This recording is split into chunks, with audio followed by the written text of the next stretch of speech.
नमस्कार. एकाक्षी MPSC मध्ये आपल्या सगळ्यांचं स्वागत आहे. आपली जी सरळ सेवेची सिरीज आहे, आदरणीय विठ्ठल बडे सरांचं जे पुस्तक आपण कंप्लीट करून घेत आहोत, GK वन लायनरचं.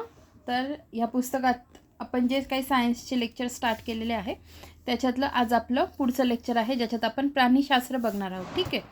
तर हे लेक्चर स्टार्ट करण्याच्या आधी हे सांगायचं आहे की यापूर्वी वनस्पतीशास्त्र याच्यातलं कंप्लीट केलेलं आहे आणि अजून काही लेक्चर्स कंप्लीट केलेले आहेत.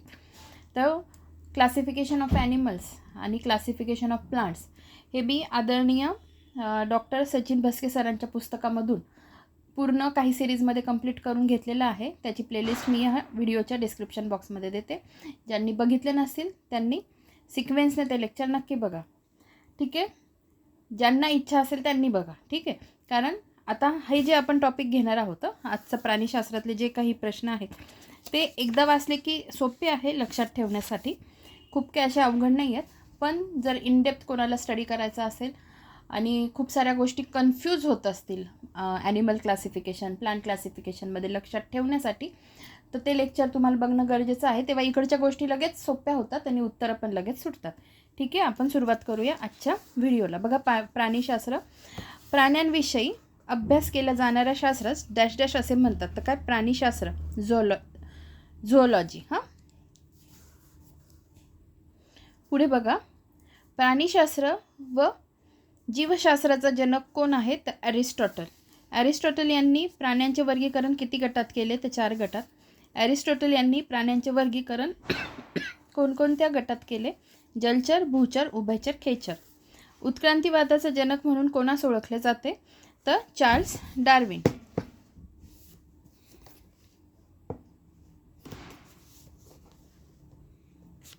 एक 2 मिनिट. उत्क्रांतीवादाचा जनक म्हणून कोणास ओळखले जाते? ते चार्ल्स डार्विन. आकाराने अतिशय सूक्ष्म असणाऱ्या जीवांना काय म्हणतात? तर सूक्ष्मजीव.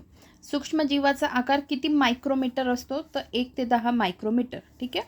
सूक्ष्मजीवशास्त्र सूक्ष्मजीवांच्या वाढीसाठी योग्य तापमान किती असते? तर 25 ते 35 डिग्री सेल्सिअस. अमिबासारखा प्राणी डॅश डॅशच्या साहाय्याने हालचाल करतो, तर छद्मपात.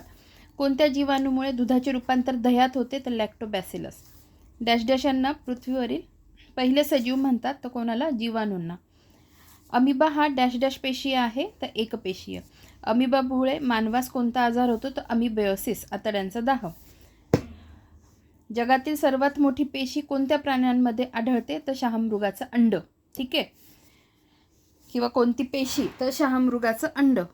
पुढे बघा, प्राणीपेशीमध्ये सर्वात बाहेरचे आवरण कोणते? तर पेशीपटल.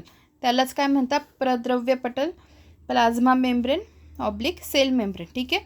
पेशीपटल, प्रद्रव्य पटल, प्लाझ्मा किंवा सेल मेम्ब्रेन. लक्षात ठेवा. प्राणीपेशीमधील सर्वात बाहेरचं आवरण कोणतं? तर पेशीपटल. डॅश डॅश यांना पाठीचा कणा नसतो, तर असमपृष्ठ रज्जू यांना पाठीचा कणा नसतो. आता हे मी फास्ट का घेते? कारण बऱ्याचशा गोष्टी आपल्या वेगवेगळ्या लेक्चर्सच्या माध्यमातून झालेल्या आहेत, त्यामुळे इथे मी एक्सप्लेन करत नाही आहे. असमपृष्ठ रज्जू प्राण्यांचा समावेश कोणत्या गटामध्ये करतात? तर नॉन कॉर्डाटा.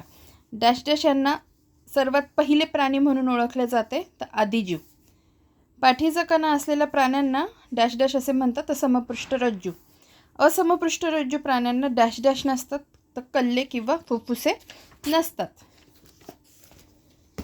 पुढे बघा, कोणत्या प्राण्यांमध्ये चेतारज्जू असेल तर जोडीच्या स्वरूपात भरीव समोरील बाजूस असतो? तर असमपृष्ठ रज्जू. हे पण मी तुम्हाला ॲनिमल क्लासिफिकेशनचा पहिलाच व्हिडिओ आहे, त्याच्यात मी तुम्हाला सांगितलं की लक्षात कसे ठेवायचे त्यांचे कॅरेक्टरिस्टिक्स. हे पहिल्या लेक्चरमध्ये सांगितलेलं आहे. पाणी व जमीन दोन्ही ठिकाणी राहू शकणाऱ्या प्राण्यांना डॅश डॅश असे म्हणतात, उभयचर. मानव हा डॅश डॅशपासून उत्क्रांत झाला, तर माकडापासून. मानवाचे शास्त्रीय नाव काय आहे? Homo sapien. ठीक आहे. अजून एक जो मी टेटच्या विद्यार्थ्यांना, म्हणजे एका मुलीची विद्यार्थिनीची कमेंट होती, तर तिला ह्युमन रिलेटेड म्हणजे मानवाची उत्क्रांतीशी रिलेटेड व्हिडिओ हवे होते, तर त्याच्यात ह्या गोष्टींचा उल्लेख आहे. तर त्याची व्हिडिओची लिंक पण खाली देते, म्हणजे जर पुढे जे काही आहे आता पेकिंग मॅन, निअँडरथल मॅन आणि क्रोमॅग्नन मॅन, तर याच्याविषयीचा जो व्हिडिओ आहे त्याची पण लिंक देते. तुम्हाला इनडेप्थ अजून काय हवं असेल तुम्ही जे जाऊन तिकडे बघू शकता. ठीक आहे. पुढे बघा, डॅश डॅश या वानरापासून उत्क्रांती होऊन आदिमानव निर्माण झाला. तर एप या वानरापासून. पुरातन काळातील पेकिंग मॅन नावाचा मानव कोणत्या प्रदेशात आढळत होता? तर चीनमध्ये. आणि पेकिंग नावाची युनिव्हर्सिटी पण कुठे आहे? चीनमध्ये. लक्षात ठेवा दोन्ही गोष्टी. पुरातन काळातील निअँडरथल मॅन नावाचा मानव कोणत्या प्रदेशात आढळत होता? तर जर्मनीमध्ये. पुरातन काळातील क्रोमॅन मोठ्या कवटीचा मानव कोणत्या प्रदेशात आढळत होता? तर फ्रान्समध्ये. किंवा युरोप म्हटलं तर युरोप पण टिक करू शकता. ठीक आहे.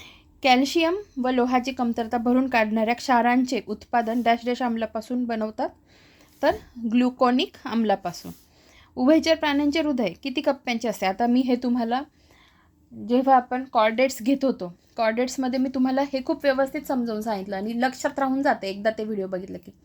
4 कप्प्यांचं, 3 कप्प्यांचं, 2 कप्प्यांचं हृदय किंवा उष्णरक्ती आणि शीतरक्तीय प्राणी कसे लक्षात ठेवायचे. ठीक आहे.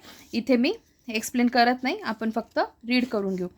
उभयचर प्राण्यांचे हृदय किती कप्प्यांचे असते? बघा पुन्हा वाचते.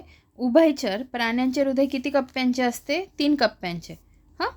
त्याच्यानंतर हे बघा, आता इथे प्रश्न कसा पाहिजे होता, कारण इथे कंसात मगरीला 4 कप्पे असं दिलं आहे ना. तर आता प्रश्न नीट समजून घ्या. उभयचर प्राण्यांचे हृदय किती कप्प्यांचं असतं? 3 कप्प्यांचंच असतं. हे मी तुम्हाला सांगितलं आहे. पण इथे जर कंसात मगर 4 कप्प्यांचं दिलं आहे ना, तर इथे प्रश्न असा हवा होता की रेप्टाईल्स किंवा सरीसृप प्राण्यांचे हृदय किती कप्प्यांचं असतं? तर 3 कप्प्यांचं असतं, असा तो प्रश्न. ठीक आहे. आणि मग त्याला ऑप्शन काय, म्हणजे अपवाद काय? तर मगर 4 कप्प्यांचं. हे बघा, मी तुम्हाला दोन्ही दाखवून देते. हे बघा, हे दिसतंय वर्ग ॲम्फिबिया, उभयचर वर्ग. आता यांच्या शरीराच्या हृदयाला किती? 3 कप्पे असतात. 1 अलिंद असतं आणि 2 निलय असतं. ठीक आहे. आणि आता बघूया रेप्टॅलिया, सरीसृप. बघा इथे त्यांचं हृदय किती? बहुतेकांना 3 कप्प्याचं हृदय असतं. इथे किती? 2 अलिंद आणि 1 निलय दिलेलं आहे. परंतु मगरीला 4 कप्प्याचं हृदय असतं. समजलं तुम्हाला? मला तुम्हाला काय सांगायचं होतं की प्रश्नात मग त्यांनी असं विचारायला पाहिजे होतं की उभयचर प्राण्यांचं हृदय किती कप्प्यांचं असतं? 3. पण इथे कंसात मगरीला 4 ना, मग इथे त्यांना कोणाला? सरीसृप किंवा रेप्टाईल्सच्या उद्देशाने विचारायचं असेल. ठीक आहे. पक्ष्यांचे हृदय किती कप्प्यांचं असतं? तर 4 कप्प्यांचं असतं. पक्ष्यांचे रक्त कशा प्रकारचे असते? तर उष्ण रक्तीय असतात. सरपटणाऱ्या प्राण्यांचे रक्त डॅश डॅश असते? तर शीतरक्त. ठीक आहे. कोणत्या प्राण्यांचे रक्त निळ्या रंगाचे असते? तर ऑक्टोपसचं रक्त निळ्या रंगाचं असतं. का असतं याच्या मागचे कारण पण तुम्हाला माहिती पाहिजे. एकदा गुगल करा आणि बघून घ्या. नंतर सस्तन प्राण्यांचे हृदय किती कप्प्यांचे असते? 4 कप्प्यांचे.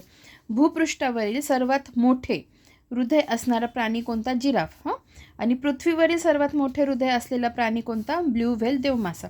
भूपृष्ठावरील आणि पृथ्वीवरील 2 वेगवेगळ्या गोष्टी आहे. पृथ्वीवरील म्हटलं मग त्याच्यात पाणी, जमीन सगळंच आलं. मग तसं विचार केला तर ब्ल्यू व्हेल, देवमासा. आणि भूपृष्ठावरील जर विचारलं जमिनीवरील तर जिराफ. भूपृष्ठावरील सर्वात जास्त घनतेचे हृदय असलेला प्राणी कोणता? तर घोडा. या तिन्ही फॅक्ट महत्त्वाचे आहे, लक्षात ठेवा. माशाचे हृदय किती कप्प्यांचं असतं? 2 कप्प्याचं असतं. गांडुळाचे हृदय किती कप्प्यांचे आहे? 10 कप्प्यांचे. झुरळाचे हृदय किती कप्प्यांचे आहे? 13 कप्प्यांचे. गांडूळ 10, झुरळ 13. पुढे बघा. आणि शेवटचे काय 2 प्रश्न. सर्वात मोठे हृदय असणारा प्राणी देवमासा आणि सर्वात मोठे हृदय असणारा जमिनीवर प्राणी जिराफ. जे 2 प्रश्न याच्यापूर्वी आपण पाहिले ते आणि हे सेमच आहे. सर्वात मोठे हृदय असणारा प्राणी किंवा भूपृष्ठावरील सर्वात मोठे हृदय असणारा प्राणी, बघा, सर्वात मोठे हृदय असणारा जमिनीवरील प्राणी जिराफ म्हणा, किंवा असा प्रश्न भूपृष्ठावरील सर्वात मोठे हृदय असणारा प्राणी कोणता? तर जिराफ. ठीक आहे. दोघांचा अर्थ सेम. सर्वात मोठे हृदय असणारा प्राणी देवमासा किंवा पृथ्वीवरील सर्वात मोठे हृदय असलेला प्राणी कोणता? तर ब्ल्यू व्हेल, देवमासा. ठीक आहे. अशा पद्धतीने आपलं आजचं हे लेक्चर इथेच समाप्त होतं. दुसरी गोष्ट मी काय करणार आहे, जसा वेळ मिळेल मी जसा वेळ मिळेल तसे आदरणीय डॉक्टर सचिन बस्के सरांचं जे पुस्तक आहे त्याच्यातले सगळे चॅप्टर्स मी हळूहळू कंप्लीट करायचा विचार करते, पण वेळ मिळेल तसा.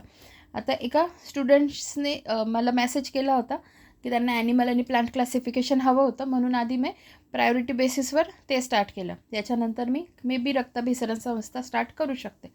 ठीक आहे. लवकरच आपण आता भेटूया पुढच्या व्हिडिओमध्ये. धन्यवाद.